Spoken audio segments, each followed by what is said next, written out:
This is the history of the Ernest M. and Mabel P. Skinner family. Here's the story of Nephi Aaron Skinner. Chapter 5, pages 32 through 40. Ernest Morgan and Mabel Clarinda Peterson were married in the Mesa, Arizona temple on May 29, 1939. They honeymooned in San Francisco and returned to Logan, where he graduated May 31, 1941, with a Bachelor of Science degree in Agriculture and Education, 12 days after his father died in the arms of his mother at Noonan. Ernest taught at Springville High School in Springville, Utah, Davis High School in Kaysville, Utah, and Noonan Elementary School for a year while working on the farm. He taught at Grace High School as the VOAG instructor, where he transitioned to LDS education in the fall of 1948 and taught seminary at Grace, Idaho, Montpelier, Idaho, and Mesa, Arizona. He received his master's degree from Brigham Young University on August 2, 1958. He became an institute instructor in 1965. He was the director and the only instructor at the LDS Institute of Religion at Glendale Community College until the spring of 1969, when he was appointed the LDS Church Education District Coordinator of Seminaries in the Arizona Central area. Ernest and Mabel had 6 sons and 1 daughter. Ernest Morgan, born 1940, Charles, 1942 to 2014, Stephen Wayne, 1946, Shauna, 1948, Joe Michael, 1951, David Peterson, 1952, Danielle Peterson, 1956. Ernest served on 3 high councils and 1 stake presidency, in 2 bishoprics, and as a bishop of the Mesa College Ward. He was called and set apart on August 17, 1979, by President Spencer W. Kimball as a sealer in the Mesa, Arizona temple. On March 7, 1993, he was called and ordained a patriarch for the Mesa Central Stake by stake president Kenneth M. Smith. While teaching in Grace, Idaho, he bought the Nephi A. Skinner Ranch from his mother and operated it until he moved to Mesa in the summer of 1958, at which time he leased it to his brother Lester. He later sold the ranch to his nephew Garold. Mabel Clarinda passed away December 6, 1990, at Mesa, and was buried at the Mesa City Cemetery. She was 79. Ernest Morgan married Doris Ann Randall, 1920 to 2002, on September 3, 1992, at Mesa. Ernest Morgan transferred on November 17, 2001, at Mesa, and was buried next to Mabel in the Mesa City Cemetery. He was 85. The first home Nephi provided for his wife and new family was located directly north of the large ranch home near the south end of the present Quonset. Etta May referred to it as the old house and a little home. This was likely a 3 or 4 room house, which would be considered small for a family of 8 children with their parents. Clausen said the home had an attic with outdoor stairs where his father stored the big bass viola. Clausen used to go up in the attic and play it. Halver stated that there was a large metal tub built into the wall that had a lid on it. When it wasn't being used for bathing, they used it for a place to sit. When it was time for bathing, once a week, they lifted the lid and filled the tub with water, and all the children bathed in the same water. The water was drawn from a well by a hand pump. The water was heated on the stove and kettles and other pans, as well as from reservoir in the stove used for heating water. Portia said that the home was really crowded when all 8 children lived there. They really had to double up on things, so to speak. The home has long since been torn down. During their early married life, when they were living in the above-mentioned home, around 1900, Nephi built a small temporary log house out in the field by the Big Spring. This was necessary for them to prove up on the 120 acres on which they had filed a homestead application under the Homestead Act. It wasn't required that anyone live there, but evidence of improvements on the property was required. It had been reported that Nephi rode his saddle horse out to this place to see how things were. At one time, he used the small kid's saddle he acquired for his children. As a result, he developed a naval hernia that required him to wear a support belt almost all the time after that. The large family of Nephi and Etta May gave them great concern living in the small house where their children were born. Nephi realized his responsibility in the matter, and with his wife, made plans to build a new home with lots of rooms. Etta May recorded that all she can think of when she talked about the new home was lots of room. While living in the home later, she recorded, "I was unwise, and so was Nephi." Plans were drawn up, and the project was no small one. Nephi and his older boys went to the canyon and cut all the trees needed for the rough lumber and had it sawed. Clausen said that he helped dig the basement and put a foundation in as well, and helped get the logs out of the canyon to be cut at the sawmill. Part of the logs were cut from trees in the Skinner Canyon and brought to the sawmill, and part of the lumber came from Pearl Creek Canyon, where it was cut at the sawmill at the mouth of the canyon. Clausen said this went on day after day for quite some time. It took approximately 3 years to get all the lumber prepared for the house. John H. Grimmett was contracted to do the rough work, and Henry R. Shepard did the finishing work. Both men were from Paris, Idaho. The home was about 60 feet long and 40 feet wide, with a full basement, 5 bedrooms, all on the north side. A large dining and living room with a fireplace, a large kitchen and kitchenette, a wash and cloakroom, a modern bathroom, a large screened porch off the kitchen to the east, and an open porch off the dining and living room to the south and west. The house sat on a cement foundation about 3 to 4 feet above the ground. Size was not the only thing Nephi provided for in this home for his wife and family. He had experienced the pioneer life of barely getting along, and now he decided to provide some of the conveniences. He installed a hot water furnace, a self-contained electric light plant with storage batteries, a generator to recharge the batteries, and a water system that consisted of a 1,000-gallon water storage tank that was filled by a gas engine-driven pump from outside that provided water pressure to the house. In 1916, the house with these facilities would be considered almost a luxury. When Nephi moved his family into the new home, they felt they had everything they could ask for. They soon discovered that this was costly to heat the entire home during the winter months. It had been reported that they burned a railroad carload of coal, 45 tons, in one winter. As a result, they chose to heat the entire home only on special occasions, such as Thanksgiving and Christmas. And the rest of the time, they kept only enough fire in the furnace to keep the radiators from freezing. The kitchen became the living room, since it was heated by the cooking stove that burned wood. When the family went to bed, bedrooms were somewhat on the cool side. Nevertheless, the home was the family's pride and joy. In the early 30s, the home accidentally caught fire when someone tried to put a large piece of wood in the stove, and it wouldn't go all the way into the stove. So it was put back in the wood box. Enough of a spark had ignited the wood that it started a fire in the wood box, unbeknownst to anyone. The fire quickly went up the wall into the attic. Help was summoned. Nephi and his son Lester came from the field close by to put the fire out. Lester got on the roof of the house, shoveled snow on the fire to put it out. Nephi and Etta Mae were frustrated and disappointed. Plans were made to repair, but a few days later, fire broke out again in the attic, caused by electrical wiring that had been burned in the previous fire. This time, the fire burned the entire attic and roof on the east side of the house before the fire was put out. Again, Lester was the one responsible for prompt help, as he drove his team to the nearby schoolhouse and got the building's fire extinguisher, then got on the roof of the house and threw fire extinguisher bulbs into the base of the fire to put it out. Nephi, Etta Mae, and their son Earnest were the only ones living at the home at the time. Arrangements were made to move into the front rooms and set a stove by the fireplace. There was some delay in getting the burned part of the house repaired. In the meantime, Nephi moved his wife and son to his father and mother's old home, about 100 yards to the south of their large home. Their son Lester and his family had been living in the old home. This became the fourth home Nephi and Etta Mae had lived in since their marriage.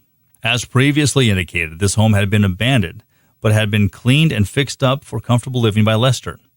It wasn't long after Nephi moved his family into the home that he had it redecorated and remodeled with modern conveniences. It was this home in which Nephi was living when he passed away May 19th, 1941. Nephi's serious interest in the vocation or career of farming is evident from the fact that shortly after his 20th birthday on December 22, 1896, he purchased two 40-acre parcels, a total of 80 acres, from his father. Nephi purchased the first 40 acres about 18 months before his marriage to Etta Mae. 4 months after they were married, he purchased the additional 40 acres of land from his father. During the early fall of 1900, Nephi homestead, 120 acres, he built a log house on the property for improvements, as required to receive a homestead land grant. Jane sold the remaining 80 acres that John had homesteaded to Nephi in 1903. Nephi progressively increased his land holdings, clearing willows, sagebrush, and other growth to prepare for its cultivation.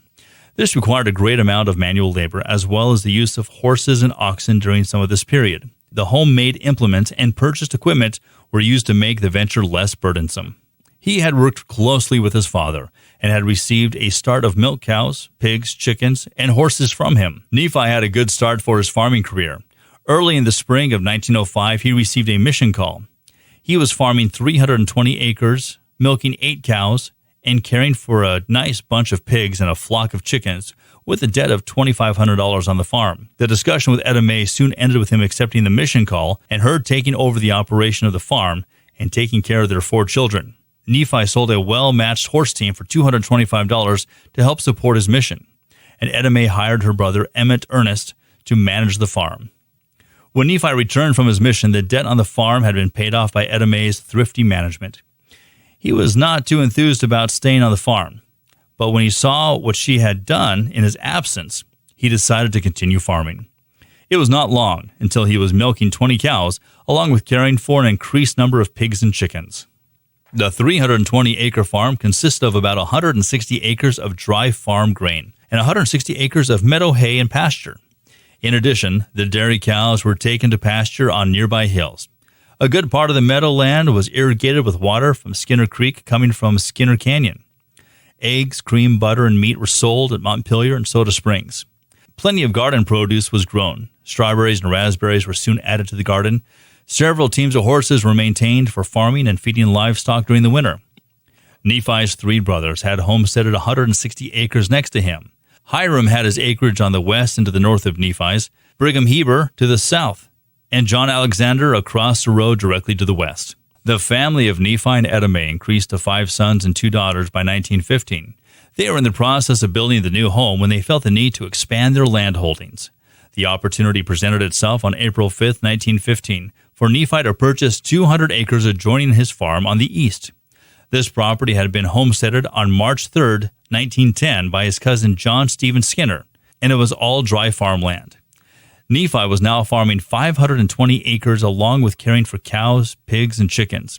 About this time, he and his family were raising sheep purchased from a neighbor sheepman, John Joseph Spencer Miles, who had married Nephi's niece, Jane Matilda Peterson. This included bum lambs that had been disowned or their mother lost. This was the beginning of Nephi becoming a successful sheepman. The purchase of about 1,200 ewes, including grazing rights on the Cache National Forest for an area about the base of Sherman Pink and Meadows, at the head of Skinner, Co-op, and Pearl Creek canyons. The purchase also included about 900 acres of leased state land east of the farm, referred to as the East Hills. This brought a whole new dimension of work for Nephi and his family. Sheep sheds were built for lambing purposes. McGill A. Ortiz, 1895 to 1965, a sheep herder from Cuesta, New Mexico, was hired, and sheep camp equipment, horses, and dog were acquired. This provided work for Nephi's sons and helped them grow into taking responsibility and discharging it well. The addition of a herd of sheep required more hay to feed them than Nephi was growing. He purchased from his brother Hiram 160 acres of homestead property that was mainly meadow hay. Shortly after, Nephi turned these 160 acres of land over to his son Carl to operate. On March 8, 1919, Nephi purchased 40 acres from Robert Ludwig that adjoined the property he had purchased from his cousin John Stephen Skinner. This comprised the 560-acre farm with the reserve rights on the Cache National Forest and 900 acres of leased state land. Nephi further expanded his farm and sheep operation with the purchase of the Novine Place along the Bear River east of the leased state land. His son Ralph Morgan was given the opportunity of buying and operating this farm. Because of severe frost almost every year, Ralph decided to turn this farm back to his father and go elsewhere. Nephi was equal to the task of managing and operating his farm and sheep business. He saw the need to adopt progressive and modern methods of operating the farm. He purchased the first automobile in Newnan. It was a 1911 Model T Ford. The first tractor purchased by Nephi, even though it had problems, was a great step forward from using the horses in farming. Each year in the early spring, lambing took place, followed by the sheep being sheared and the wool sold. At first, the shearing was done by skilled men who traveled around to do the shearing with the use of blade shears. This was not too fast and required great endurance in the man's hands to work the blades back and forth to cut the wool off the sheep. Later, machine shearing became popular and took less time. Nephi fixed up his own power plant for shearing with pulleys, gears, and a gas engine to operate the shearing equipment in one of his sheds. He then hired men to do the shearing. Wrangling the sheep into pens for the shearers was often a struggle. This was done by some of his sons a good share of the time. Nephi generally sacked and trampled the wool after each fleece was tied in a bundle. He wanted it clean and well trampled in the wool bags. When trampled well, a bag of wool weighed about 300 pounds. Each fall, when the sheep were brought off the National Forest Reserve, the lambs and older ewes that were not productive were shipped to market by railroad east, mostly to Omaha, Nebraska, or Chicago, Illinois. Nephi always rode in the caboose, accompanying the sheep. Sufficient ewe lambs were always kept to maintain the herd. It was always a satisfying experience for Nephi when both the fat and the feeder lambs topped the market in their respective classes. This happened quite regularly. Sheepherder Miguel Ortiz knew how to tend the sheep so the lambs were in good condition. Miguel came in February each year to assist in the lambing and stayed until winter arrived, and the sheep were fed hay, generally the 1st of November. On one occasion, Miguel was threatened by neighbors after catching them stealing alfalfa seed from Nephi. On another occasion, the ranger of Cache National Forest Reserve tried to tell Miguel how to herd the sheep, and Miguel pulled his gun on him and ordered him to leave. He told the ranger he took his orders only from Nephi A. Skinner. This created a showdown between the neighbors who were encouraging the ranger to get rid of Miguel. They ran sheep next to Nephi and would always try to use some of Nephi's forest reserve by letting their sheep graze over into his reserve area. Finally, Miguel was shown to be an American citizen who was a veteran of World War I and was only acting in the line of duty in the dispute with the ranger and neighbors. As a result, Miguel was exonerated, and the ranger was transferred elsewhere. Nephi was pleased with this outcome. Another time, Miguel found his camp had been robbed of grain and shells. He quickly went to the farm to notify Nephi, who called the sheriff, Arthur Budge, Nephi's brother-in-law. Miguel went back to his camp and tracked the robbers, finding them across the river. He held them at gunpoint until the sheriff arrived. On another occasion, Miguel had to leave early in the summer because of a family situation, and Nephi hired a new herder by the name of Joe Gonzalez. He didn't do so well. When he brought the sheep off from the reserve, the herd was 200 head short. This was a great trial and loss for Nephi. Many rode the hills for days trying to find the missing sheep. Etta Mae took this news to her friend in Logan, Utah, and they called Grandma Peterson. She looked into her crystal ball and told Etta Mae she could see 200 sheep on the north side of the Little Peak. This was exciting information. Etta Mae returned with the news.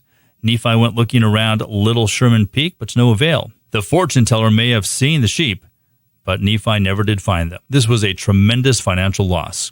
While running sheep, he purchased a header to cut dry farm grain and a binder to cut the irrigated grain. The grain cut with the header was either hauled to the threshing machine and threshed or stacked and threshed later. The grain cut with the binder was placed in the shock so it could be ripened and dried for threshing.